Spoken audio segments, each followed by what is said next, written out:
দলগাঁৱত CM ভিজিলেন্সৰ অভিযানত গ্ৰেপ্তাৰ দলগাঁও গাঁওৰক্ষী বাহিনীৰ চক্ৰ সংগঠনৰ কুশল মেধি। উৎসুক লওঁতে গ্ৰেপ্তাৰ হৈ দলগাঁও গাঁওৰক্ষী বাহিনীৰ চক্ৰ সংগঠনৰ কুশল মেধি। দীৰ্ঘদিনৰ পৰাই দলগাঁৱত কুশল মেধিয়ে চলাই আহিছিল দুৰ্নীতি।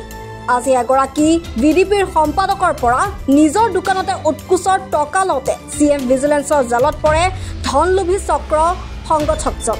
একাংশ গাঁওৰক্ষী বাহিনীৰ জৰিয়তে অবৈধভাৱে টকা ঘটাৰ বৃহৎ নেটৱৰ্ক গঢ়ি তুলিছিল চক্ৰ সংগঠক কুশল মেধিয়ে।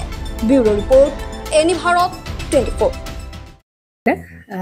জুবিন গাৰ্গৰ গীতসমূহৰ ওপৰত আধাৰিত গানে কি আনে নামৰ এটা সুন্দৰ অনুষ্ঠান আপোনালোকৰ ওচৰলৈ আহি আছে অতি শীঘ্ৰে।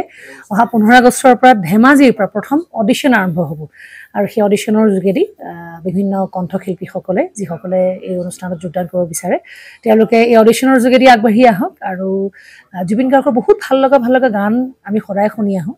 আৰু আপোনালোকৰ যদি ভাল লগা গান থাকে জুবিন গাৰ্গৰ আপোনালোকে গাই ভাল পায় তেন্তে অডিশ্যনত যোগদান কৰক। মোৰ ফালৰ পৰা আন্তৰিক শুভকামনা থাকিল এই সম্পূৰ্ণ অনুষ্ঠানটোলৈ। ধন্যবাদ।